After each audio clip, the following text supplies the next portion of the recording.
तो next start करते हैं क्वेश्चन नंबर 21 के साथ। तो क्वेश्चन नंबर 21 पे अपने को क्या दिया हुआ है? Find the distance covered bye bicycle in 90 complete revolution of its wheel if each wheel is of diameter 84 centimetre. अब भैया रिवॉल्यूशन तुमको पूछा है, रिवॉल्यूशन पूछा है, इसका मतलब तुमको पूरा टोटल डिस्टेंस बताना है।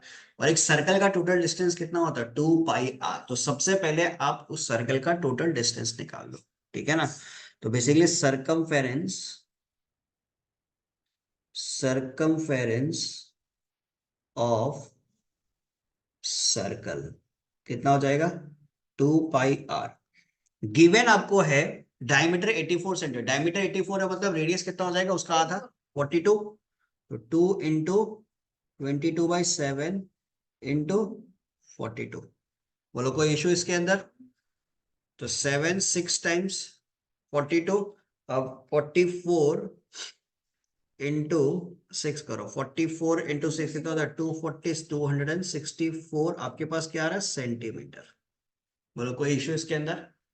सरकमफेरेंस ऑफ सर्कल मतलब एक रिवॉल्यूशन का 264 सेंटीमीटर है। एक रिवॉल्यूशन में कितना डिस्टेंस कवर हुआ? 264 सेंटीमीटर, ठीक है। तो डिस्टेंस कवर्ड इन 90 रिवॉल्यूशन कितना हो जाएगा? डिस्टेंस कवर्ड इन 90 रिवॉल्यूशन कितना हो जाएगा? 264 इंटू 90। अब एक बार आंसर देखो, मीटर में दिया हुआ है और अपना ये सिनेरियो आ रहा है सेंटीमीटर में, तो डिवाइडेड बाय आप कर दो 100। क्लियर? तो 264 इंटू 9 करो। 4 9 जा 36, 6 3 6 9 जा 54, 7 3 2। तो आ जाएगा 2376 डिवाइडेड बाय 10, डेट इज 237.6 मीटर। This will be your required answer. कोई इश्यू इसके अंदर? ये आपका आंसर दिया हुआ है, चेक कर लो एक बार, ठीक है। अब नेक्स्ट सवाल आपको क्या दिया हुआ है? नंबर 22। नोट डाउन करेगा? कर लो एक बार पहले note down.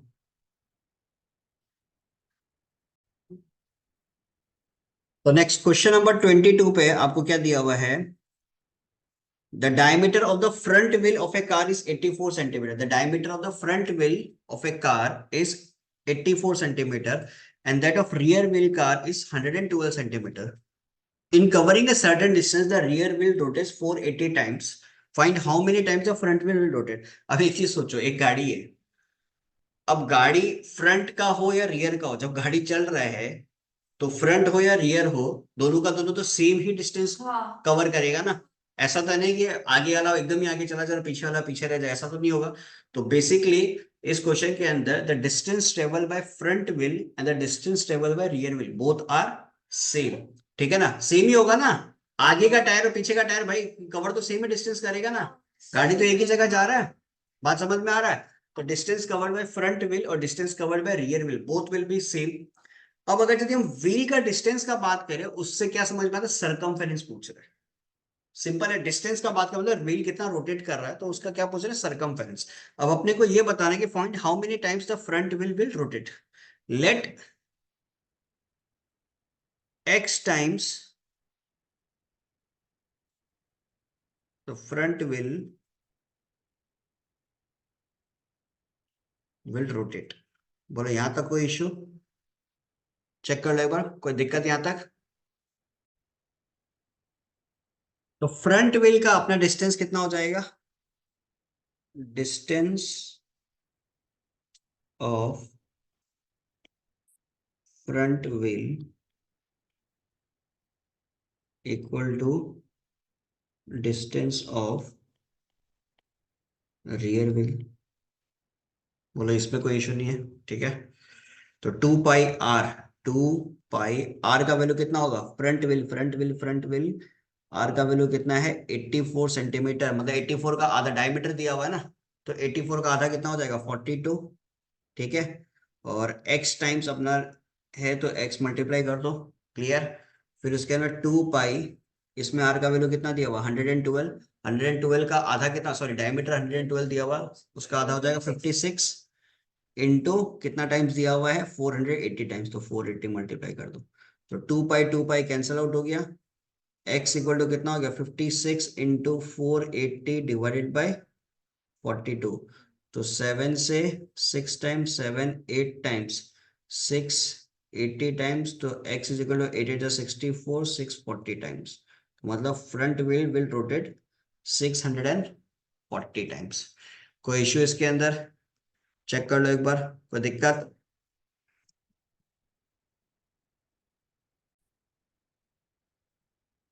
Next question number 24 देखो, the radius of a circle is 35 metre, find the side of the square whose area is same as that of the square, whose same as that of the square, तो कैसे होगा वो same as that of the circle होगा, ठीक है, इसको circle कर लो।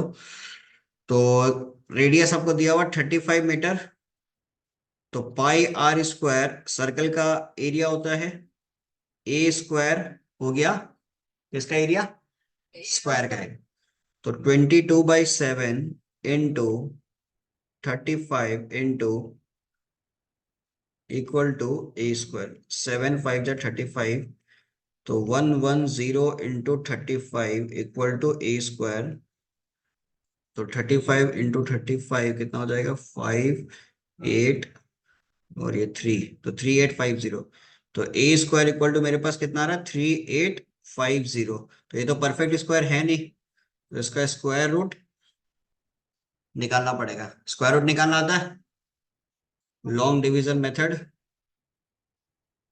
ठीक है। नियरेस्ट परफेक्ट स्क्वायर क्या होगा 6, 6 6 जा 36, फिर इसके अंदर 38 से 36 गया 2 250, इन दोनों को ऐड कर दो, 6 + 6 12, तो 2 टाइम्स आएगा, तो 122 इंटू 2 कितना हो जाएगा 2 2 जा 4 2 2 जा 4 2, तो ये हो जाएगा 6, फिर 2 जीरो उतर के आता है एक साथ में, 2 जीरो उतर के आ गया, फिर 122 + 2 कितना हो जाएगा 124, यहाँ पे पॉइंट लगा दो, तो यहाँ पे जीरो आएगा, ठीक है, और इधर जीरो लगा दो, फिर और 2 जीरो लगा दो, तो कितना हो जाएगा 12405, 12405 5 टाइम्स करेगा, यस, तो ये 5 टाइम्स में आ जाएगा, तो ए का वैल्यू कितना आएगा 62.05 मीटर, मीटर है ना सेंटीमीटर है, मीटर है, क्लियर। तो ये था क्वेश्चन नंबर 24। तो नेक्स्ट क्वेश्चन नंबर कौन सा है 26, 26 देखते हैं, एक मिनट, हाँ 26 पे आपको क्या दिया हुआ है, a circular park 42 meter in diameter and has path 3.5 meter wide outside it all around, find the cost of graveling the path at rupees 4 per square meter। तो यहाँ पे सिनेरियो देखो, ये आपका सर्कुलर पाथ हो गया, ठीक है, तो थोड़ा सा नीचे कर देता है, ये इसके अंदर का पार्ट हो गया, ठीक है। अब जो सर्कुलर पाथ है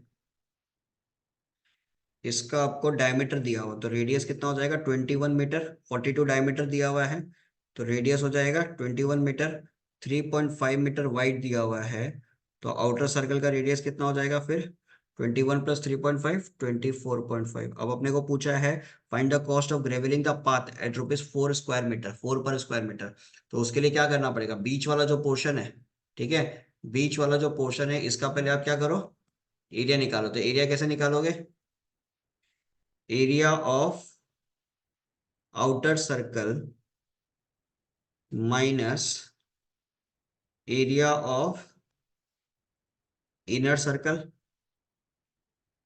ठीक है, तो क्या हो जाएगा πr1² माइनस πr2² मान लो, पाई कॉमन ले लो, r1² मतलब 24.5 का स्क्वायर माइनस 21 का स्क्वायर, ठीक है, तो पाई की जगह लिख दो आप 22/7 इंटू 24.5 इंटू 24.5 कितना हो जाएगा 24.5 इंटू 24.5, यह आ जाएगा आपके पास 600.25 माइनस 21 इंटू 21, ये आपके पास आ जाएगा 441, ठीक है, तो 22/7 इंटू यहाँ पे कितना आ जाएगा 600.25, आ जाएगा 159.25। Clear aches. तो 159.25 डिवाइडेड बाय कर लेते हैं 7, मल्टीप्लाई कर लो 22 से, तो ये आ रहा आपके पास 500.5 मीटर स्क्वायर।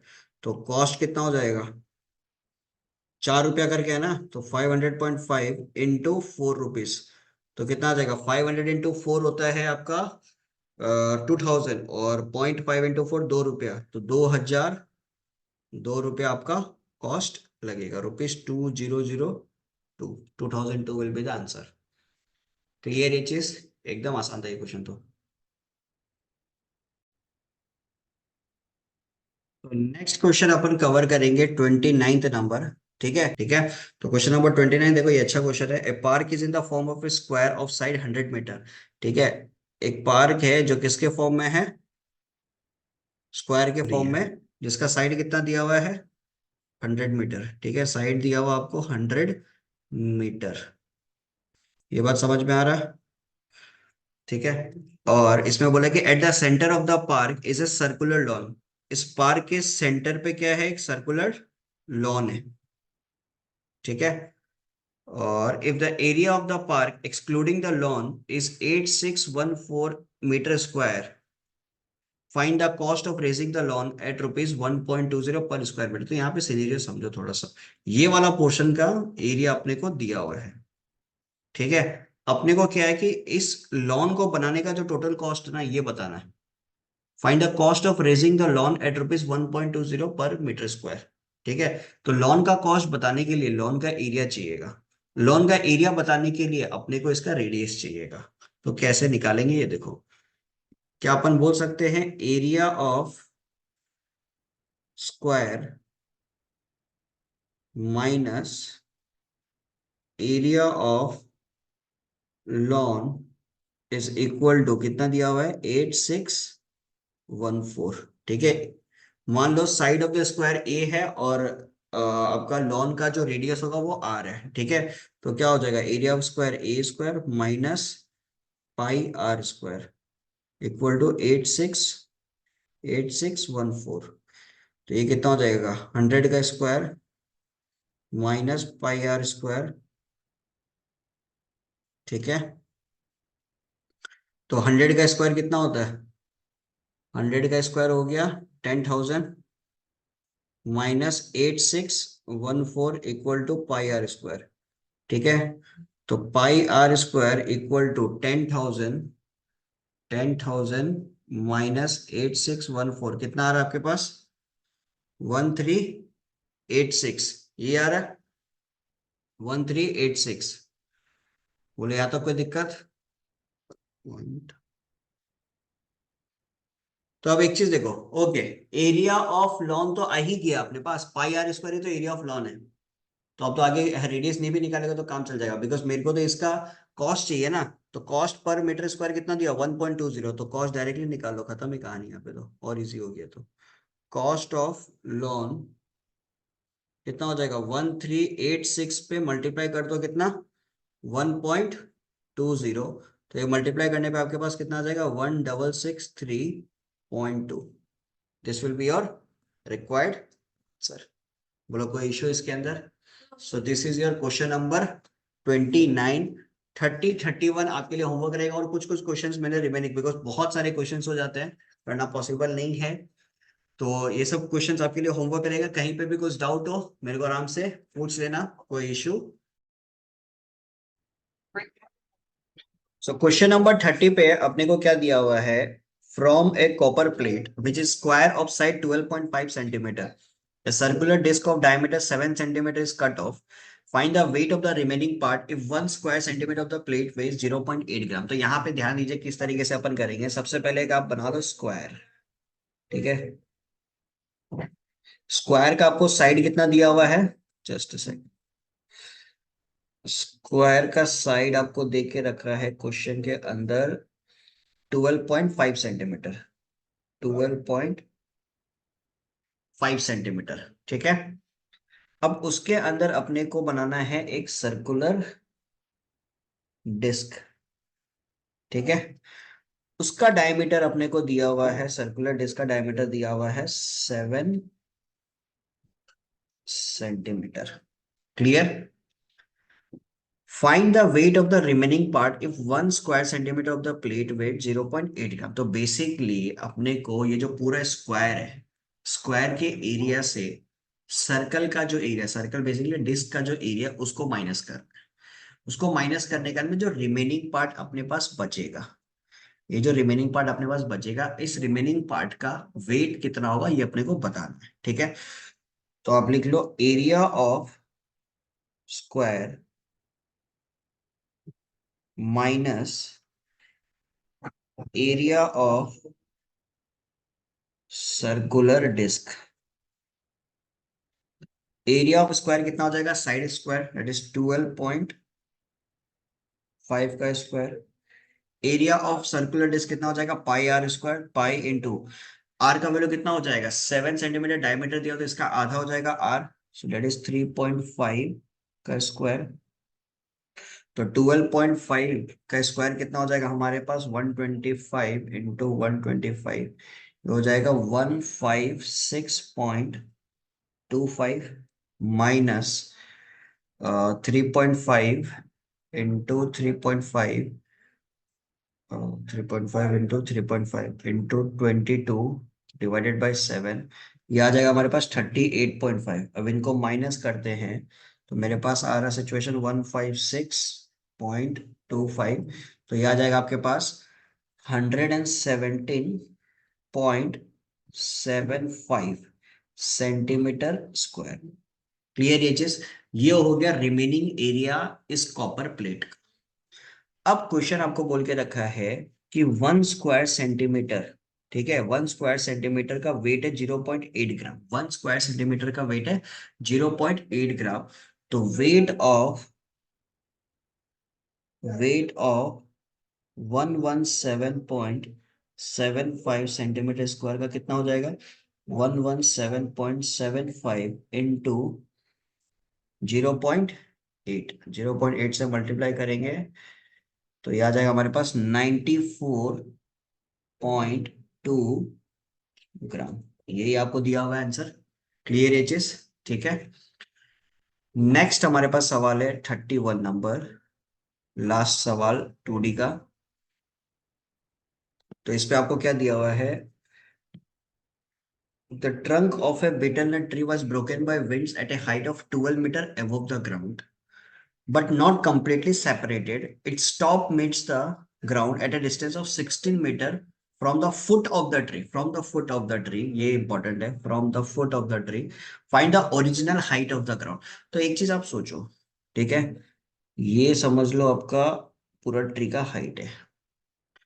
क्वेश्चन ये बोला है कि ग्राउंड से 12 मीटर एवोव, ग्राउंड से समझ लो ये हो गया 12 मीटर एवोव, यहां से ये जो ऊपर का पोर्शन है ना, ये नीचे की ओर गिर गया, ये नीचे की ओर गिर के लटक गया।